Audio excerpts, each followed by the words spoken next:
Doutrina Espírita para Principiantes. Olá, meu nome é Luiz Rivas. Sou o autor do livro Doutrina Espírita para Principiantes.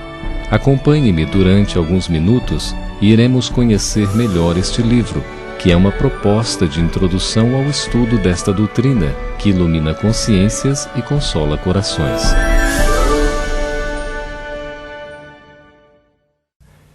O prólogo, assinado pelo expositor espírita baiano Clemildo Barbosa, traz a seguinte citação: o livro, que constitui leitura obrigatória para todos que militam no movimento espírita, em especial os dirigentes de centros espíritas, compõe-se de partes bem ilustrativas e de fácil compreensão, numa linguagem comovente ao alcance de todos os estudiosos e pesquisadores. Escrito com leveza, com senso e objetividade, o conteúdo aguça-nos a leitura e estimula a ampliar o conhecimento. Vamos ao início da obra. Na apresentação do livro, colocamos o conceito de Espiritismo, extraído da publicação O Espiritismo na sua expressão mais simples, escrito por Allan Kardec, o codificador do Espiritismo. Diz Kardec: as instruções dadas pelos espíritos de categoria elevada sobre todos os assuntos que interessam à humanidade, as respostas que eles deram às questões que lhes foram propostas, foram recolhidas e coordenadas com cuidado, constituindo toda uma ciência, toda uma doutrina moral e filosófica, sob o nome de Espiritismo. O Espiritismo é, pois, a doutrina fundada na existência, nas manifestações e no ensinamento dos Espíritos. Esta doutrina acha-se exposta de modo completo em O Livro dos Espíritos, quanto à sua parte filosófica, em O Livro dos Médiuns, quanto à parte prática e experimental, e em O Evangelho segundo o Espiritismo, quanto à parte moral. Allan Kardec. Meus amigos, sabemos das muitas aflições e preocupações por que passam os seres humanos, sobretudo na atualidade, devido ao nosso ritmo intenso de vida que levamos. Este é o principal motivo que nos levou a elaborar este material de forma didática, utilizando muitos recursos visuais e ilustrativos, de modo a apresentar de forma simples e direta as noções básicas do Espiritismo. Trata-se de um trabalho que espera oferecer às pessoas interessadas na doutrina espírita uma oportunidade de entrar em contato com os seus princípios básicos, mas que serve também aos companheiros espíritas dispostos a reestudar estes conceitos de uma forma diferente, com uma grande riqueza de ilustrações, com o uso de mais de 300 elementos gráficos, fotos, gravuras, tabelas, quadros e desenhos diversos, de modo a facilitar a fixação dos conceitos através da associação com as imagens. Este minicurso em vídeo, do mesmo modo que o livro, contém 8 capítulos, preparados de forma sequencial, de maneira semelhante ao disposto em O Livro dos Espíritos, de Allan Kardec. Devemos ressaltar que o objetivo do curso é dar apenas uma visão geral e bem resumida acerca da doutrina espírita, em uma linguagem simples e objetiva. A metodologia utilizada permitirá um estudo metódico, gradual e contínuo, que deverá ser aprofundado posteriormente, sobretudo com a leitura das obras básicas do Espiritismo, que são O Livro dos Espíritos, O Livro dos Médiuns, O Evangelho segundo o Espiritismo, O Céu e o Inferno ou a Justiça Divina segundo o Espiritismo e a Gênese. Nesta página, que trata da introdução, prolegômenos de O Livro dos Espíritos, vamos observar o desenho de uma cepa, ramo de uvas, imagem utilizada pelos espíritos superiores para simbolizar o trabalho do Criador. Logo nas primeiras páginas do livro, iniciamos com uma pergunta: por que conhecer a doutrina espírita? A maioria das pessoas, em função da correria da vida moderna, está muito ocupada com o trabalho, com os negócios, com os prazeres e com os problemas do cotidiano. Por conta disso, muitos indivíduos não estão interessados nos problemas fundamentais da existência. Acreditam que questões como a existência de Deus, a imortalidade da alma, o que acontece após a morte, são de competência exclusiva de sacerdotes, de religiosos, de filósofos ou de teólogos. De fato, ainda observamos esse comportamento em grande parte da humanidade, que se encontra presa às ideias do materialismo. Entretanto, quando somos surpreendidos por uma doença grave, com o retorno ao mundo espiritual de um ente querido, uma crise financeira, uma desilusão amorosa, entre outros problemas, fatos que podem acontecer com qualquer um de nós, muitas vezes não encontramos a devida compreensão do problema. Falta-nos fé, coragem, esperança e resignação, levando-nos ao desespero. O conhecimento espírita será muito importante para enfrentarmos as dificuldades da existência.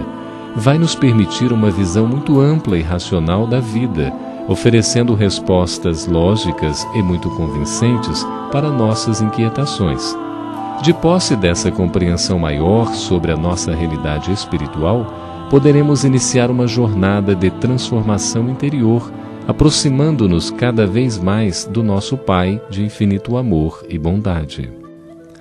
A doutrina espírita irá nos responder acerca de questões como: quem somos nós? De onde viemos? Para onde vamos? Por que estamos na Terra? Por que sofremos?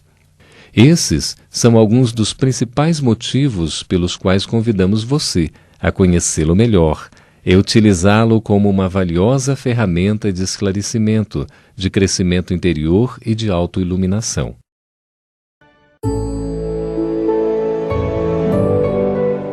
Capítulo 1. A doutrina espírita. Neste capítulo, iremos conhecer os antecedentes do Espiritismo, os fenômenos de Hydesville, as mesas girantes, Allan Kardec e sobre os continuadores da obra dos Espíritos. Iniciaremos estudando os antecedentes da doutrina espírita. Os fatos atinentes às revelações dos Espíritos ou fenômenos mediúnicos remontam à mais recuada antiguidade, sendo tão velhos quanto o nosso mundo. E sempre ocorreram em todos os tempos e entre todos os povos. A história, a este propósito, está pontilhada desses fenômenos de intercomunicação espiritual. Os historiadores confirmaram que a imortalidade da alma e a comunicação espiritual têm estado presentes nas culturas antigas, como faculdade natural, sexto sentido ou faculdade psi. Neste quadro, podemos ver uma ilustração do rei Saul e do espírito do profeta Samuel. Com a ajuda da pitonisa de Endor, o rei Saul, o primeiro rei de Israel, comunicou-se com o profeta Samuel, espírito, e este desvelou-lhe o seu futuro e os das suas tropas ao enfrentar os filisteus. Nestas outras ilustrações, 3 casos muito famosos de mediunidade na história. Teresa de Ávila, 1515-1582, conhecida como a maior mística da Igreja, mostrou diversos fenômenos, como o êxtase. Franz Anton Mesmer, 1734-1815, o famoso austríaco que abriu um espaço na saúde humana, realizou experiências com o magnetismo e curas com as mãos. E o de Joana d'Arc, 1412-1430, a jovem médium que desde os 12 anos escutava as vozes do mundo espiritual e que foi condenada à fogueira com 19 anos, num processo religioso que a considerava feiticeira. Agora iremos conhecer mais 3 personagens anteriores ao surgimento do Espiritismo. Andrew Jackson Davis, 1826-1910, sensitivo, considerado por Arthur Conan Doyle como o profeta da nova revelação, previu o surgimento do Espiritismo no seu livro Princípio da Natureza. Sir Arthur Conan Doyle, 1859-1930, célebre pelo seu personagem de ficção Sherlock Holmes, manifestou que os fenômenos espíritas tinham sido até o momento esporádicos, mas agora apresentavam uma sequência metódica. No seu livro História do Espiritismo, asseverou: possuem a característica de uma invasão organizada. E Emanuel Swedenborg, um dos mais extraordinários filhos da Suécia. Desde a sua infância, tiveram início as suas visões, numa continuidade que se prolonga até sua morte. Mas as suas forças latentes eclodiram com mais intensidade a partir de abril de 1744, em Londres. Desde então, afirma Swedenborg, o Senhor abria os olhos de meu espírito para ver perfeitamente desperto o que se passava no outro mundo e para conversar em plena consciência com os anjos e espíritos. Informa-nos Immanuel Kant, na obra Sonhos de um Vidente, que em 1756 Swedenborg encontrava-se com os amigos em Gothenburg, a 400 quilômetros de Estocolmo. Às 18 horas, o vidente anunciou que tinha iniciado um incêndio que avançava em direção de sua própria casa. Às 20 horas, demonstrou grande perturbação pelos danos produzidos. Mas num dado momento, acalmou-se e exclamou com alegria que o incêndio tinha cessado 3 portas antes da sua. 2 dias depois, confirmou-se a notícia chegada de Estocolmo. Manifestações mediúnicas passam a ser registradas cada vez com maior intensidade, inclusive nos Estados Unidos. Conheceremos agora os fenômenos de Hydesville. O ano de 1848 constitui o ponto de partida do Espiritismo. Nos Estados Unidos da América do Norte, na aldeia de Hydesville, condado de Wayne, estado de Nova York, começaram a produzir-se uma série de fenômenos que chamaram a atenção da sociedade da época. Foi a 31 de março de 1848, às 22 horas, que esses ruídos insólitos surgiram de maneira mais ostensiva. A noite foi terrível.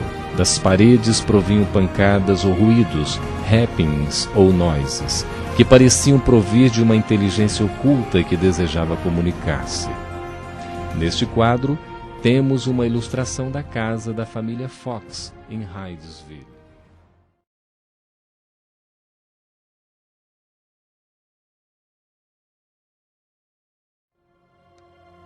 As irmãs Catherine e Margaret Fox, 2 meninas de 11 e 14 anos, foram dormir no quarto de seus pais, mas os ruídos aumentaram. A irmã mais nova começou a bater palmas e da parede ouvia-se o mesmo número de batidas.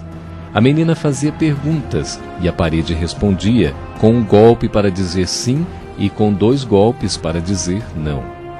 Descobriu-se que as revelações ruidosas partiam do espírito de um mascate de nome Charles Rosman, que fora assassinado e sepultado no porão da casa pelos antigos proprietários e que só agora podia comunicar-se com a família dos Fox, adeptos da Igreja Metodista. Nesta ilustração, podemos ver as irmãs Fox, uma litografia de 1850 de Margaret, Catherine e Leah Fox. Esta outra ilustração mostra a primeira comunicação obtida em Hydesville, quando Kate Fox recebe resposta a seus sinais, preparando o terreno para o início do Espiritismo. As mesas girantes. Agora, iremos conhecer um pouco sobre os fenômenos das mesas girantes. Em 1850, os fenômenos se trasladaram para a Europa e surgiram as chamadas tables parlantes, ou mesas girantes. Tratava-se de uma mesa redonda, com uma base de 3 pernas, ao lado da qual sentavam-se as pessoas, colocando as suas mãos sobre a superfície da mesa, a qual se movimentava, girava ou se mantinha sobre 2 pernas para responder às perguntas. Por intermédio de um código alfabético, semelhante ao usado pelas irmãs Fox, era possível conversar com o invisível. A sociedade francesa se divertia ao fazer perguntas à mesa. Estas sessões se converteram numa espécie de febre em Paris. Temos neste quadro uma ilustração das mesas girantes. Elas representaram o ponto de partida da doutrina espírita. Paris inteira assistia atônita e estarrecida a esse turbilhão fantástico de fenômenos imprevistos que, para a maioria, só alucinadas imaginações poderiam criar, mas que a realidade impunha aos mais céticos e frívolos.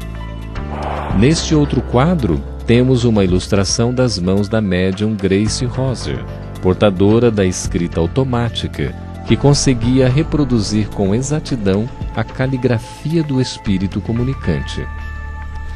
E nesta outra, observamos como diversos tipos de objetos foram utilizados para a comunicação mecânica com os espíritos. Tal é o caso das tabelinhas e cestas usadas inicialmente na obtenção da psicografia.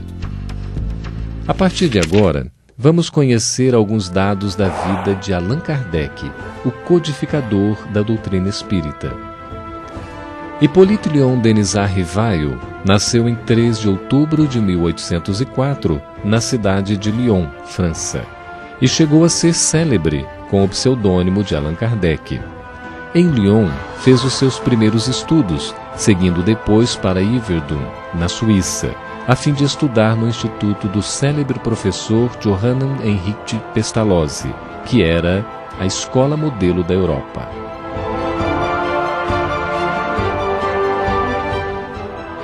Nesta ilustração, podemos ver o instituto do célebre Johann Heinrich Pestalozzi, 1746-1827, conhecido como o educador da humanidade.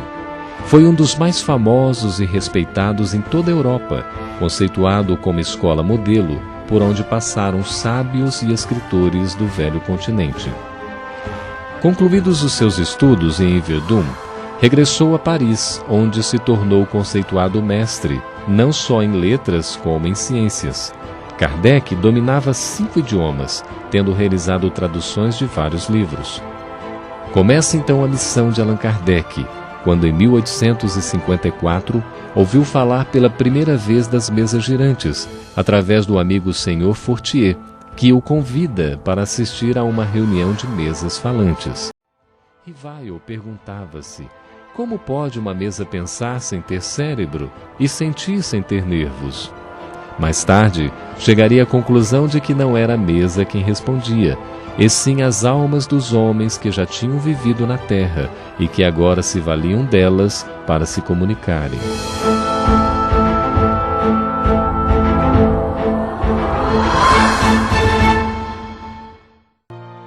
A missão.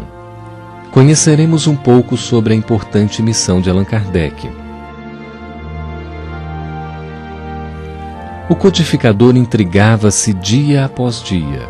Em 30 de abril de 1856, uma mensagem foi destinada especificamente para ele.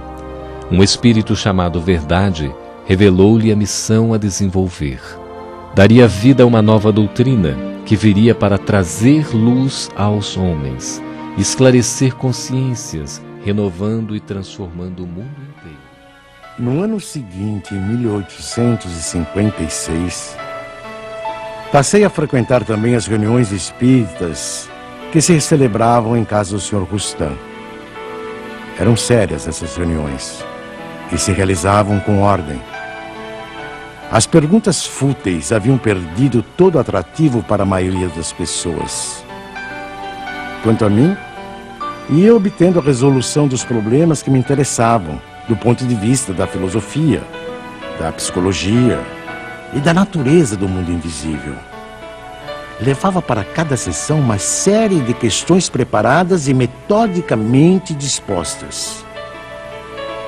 Pouco a pouco, as sessões iam assumindo caráter muito diverso. Entre os assistentes contavam-se físicos, matemáticos, estudiosos e cientistas das mais diferentes áreas do conhecimento humano. todos formulando perguntas, aprofundando temas e questões.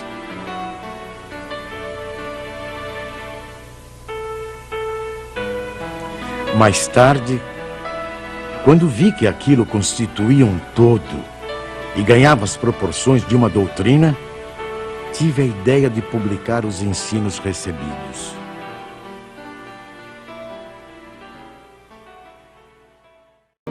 Em 18 de abril de 1857, publica O Livro dos Espíritos, 501 perguntas realizadas através de diferentes médiuns aos espíritos superiores. Por sugestão dos próprios espíritos, assina com o pseudônimo de Allan Kardec, nome que tinha numa existência anterior quando foi sacerdote druida. Vejamos uma ilustração da época mostrando a cúpula de vidro da Galeria de Orleans do Palácio Royal em Paris, França, local de lançamento de O Livro dos Espíritos.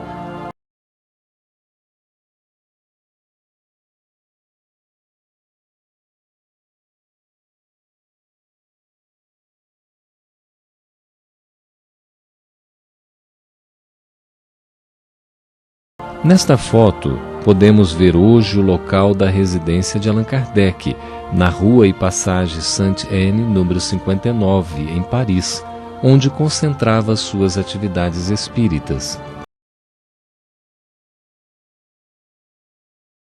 Nesta pintura, temos a ilustração de Allan Kardec com Amélie Gabrielle Boudet, 1795-1883, conhecida mais tarde como Madame Allan Kardec. A professora Amélie colaborou com seu esposo nas suas atividades didáticas, além de ser uma dedicada companheira que o apoiou em todos os momentos.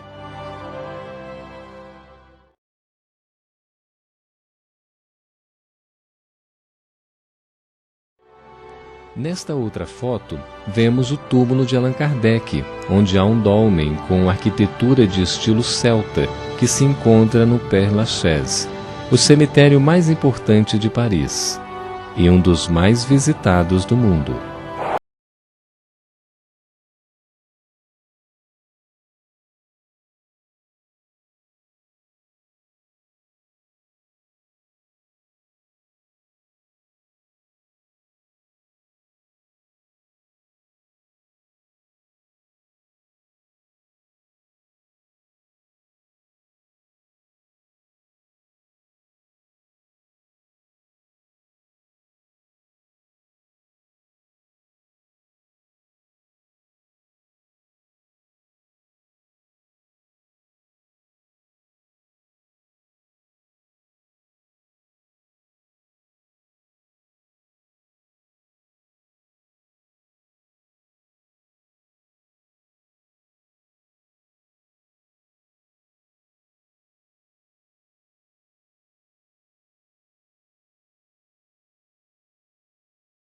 Allan Kardec desencarnou em 31 de março de 1869.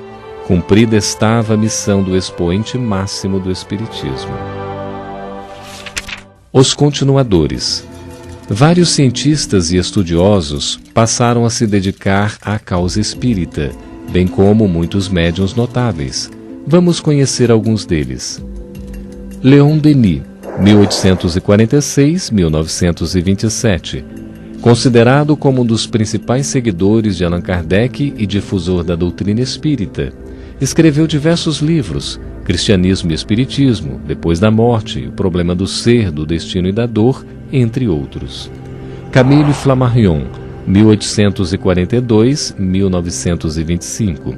O famoso astrônomo francês soma-se às fileiras espíritas. Era muito amigo de Allan Kardec, a quem denominou o bom senso encarnado. Amália Domingo Soler, 1835-1909. Conhecida como a grande dama do espiritismo, Amália é considerada uma das maiores médiuns e escritoras espíritas da Espanha. Gabriel Delany, 1857-1926. Junto com Leon Denis, foi o discípulo mais próximo de Kardec. Sir William Crookes, 1832-1919. Sábio eminente, que aportou novos conhecimentos de física, é considerado como a maior autoridade da ciência na Inglaterra em 1878. Estudou a médium Florence Cook e o espírito Katie King, a quem pesou, mediu, tomou a temperatura e o pulso, examinou as vestes, unhas e o corpo, tomando-lhe 18 fotografias. Vemos aqui algumas fotos do espírito Katie King materializado.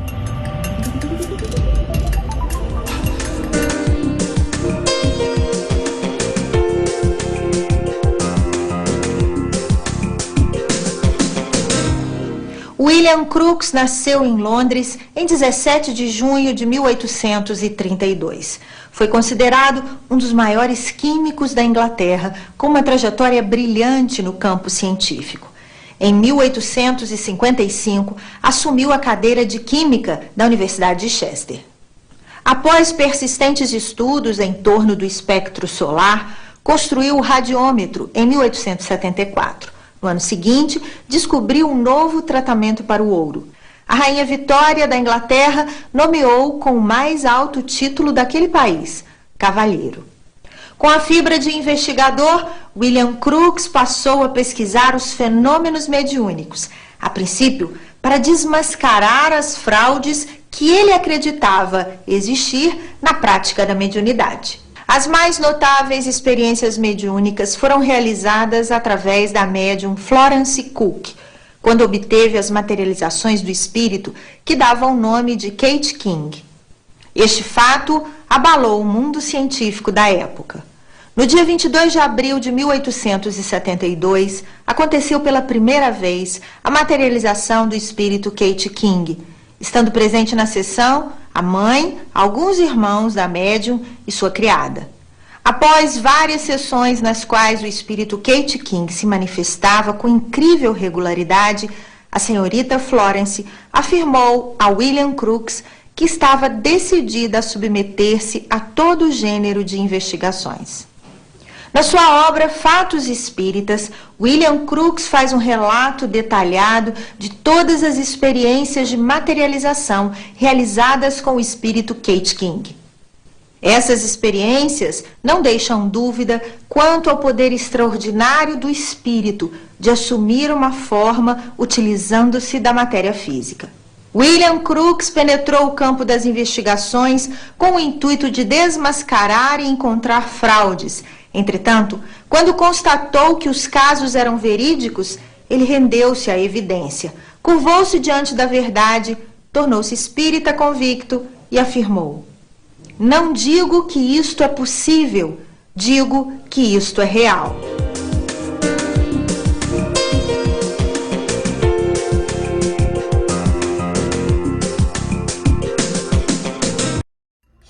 Charles Richet, 1850-1935. Prêmio Nobel de Fisiologia em 1913. Descobridor da soroterapia e pai da metapsíquica, teve um papel fundamental ao desvendar os fenômenos anímicos. Pierre Guettele-Marry, pioneiro espírita, continuador da Revue Spirit e editor de obras póstumas. César Lombroso, 1835-1909, cientista mundialmente conhecido pelos seus trabalhos no campo jurídico. Lombroso foi um dos maiores médicos criminalistas do século XIX. Daniel Douglas Home, 1833-1866, um dos maiores médiuns de efeitos físicos da história. Eusápia Paladino, 1854-1918.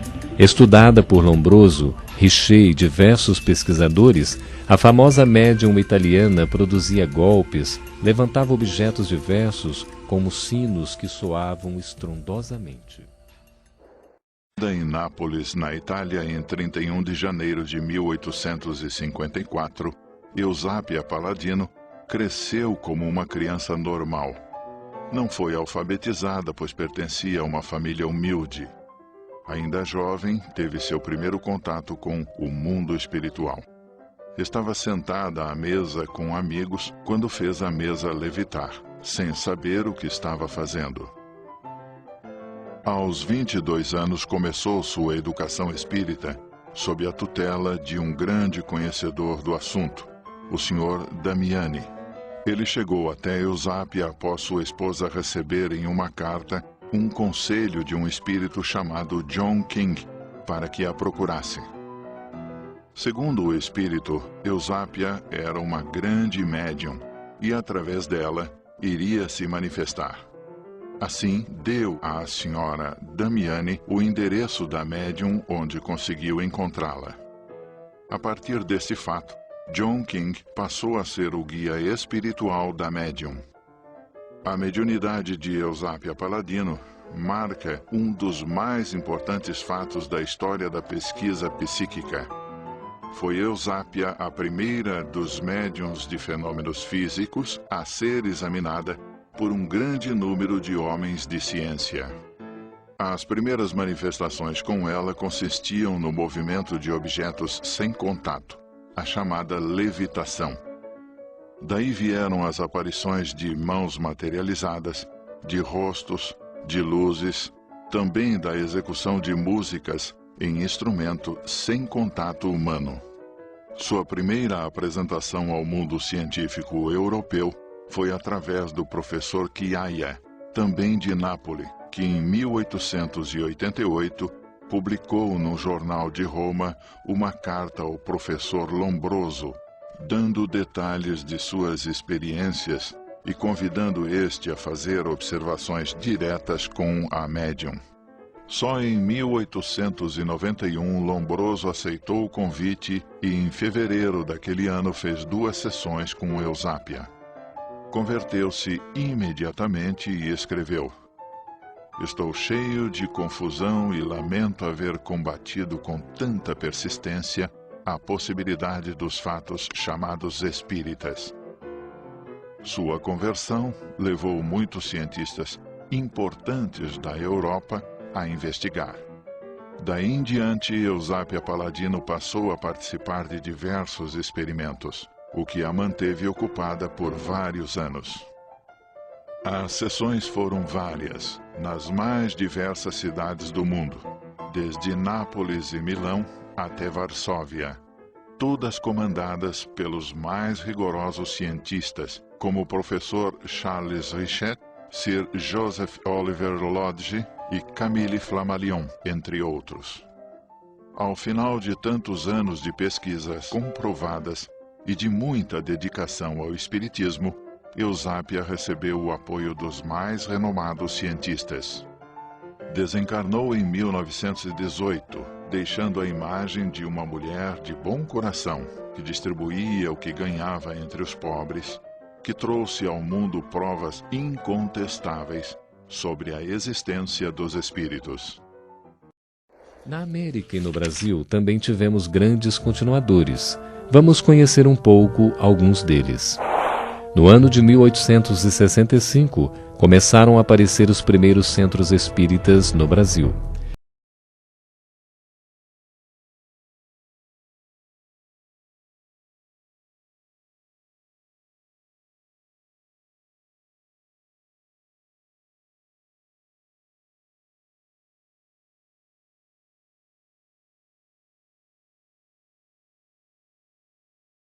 Em 1869, é publicado o primeiro jornal espírita, O Eco de Além Túmulo, criado por Luiz Olímpio Teles de Menezes.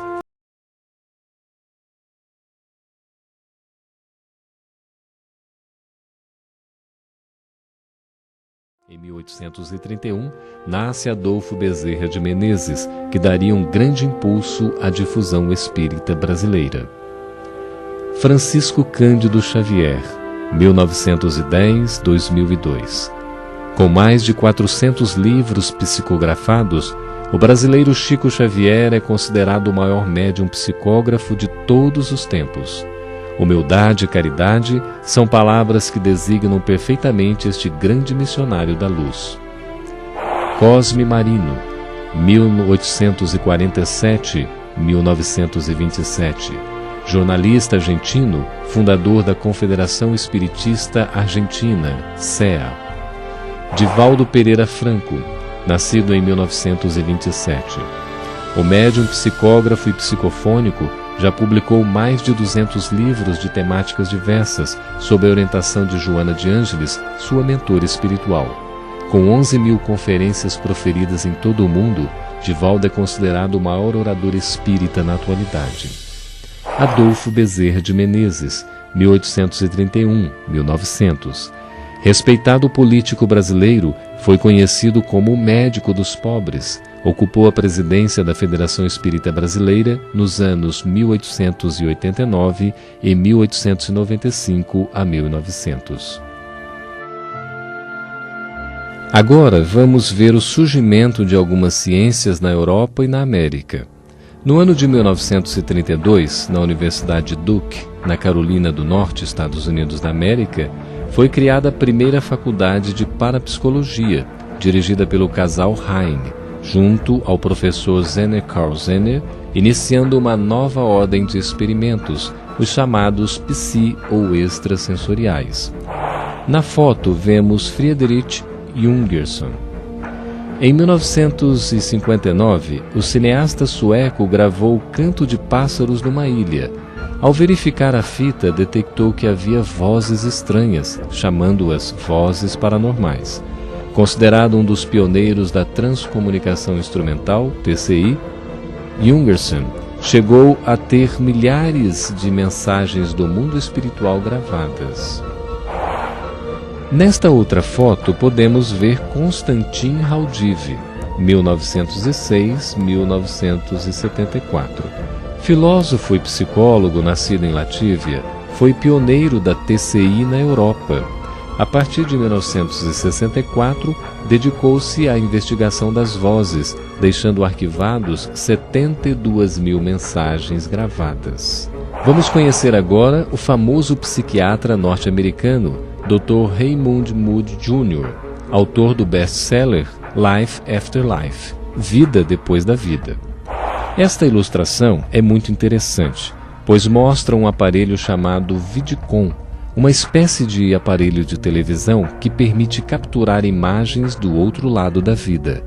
Nas fotos aparecem Konstantin Raudive, lado superior, e Friedrich Jungerson, inferior. As fotos da esquerda são de quando estavam encarnados. À direita, vemos suas imagens após a morte no Vidcom.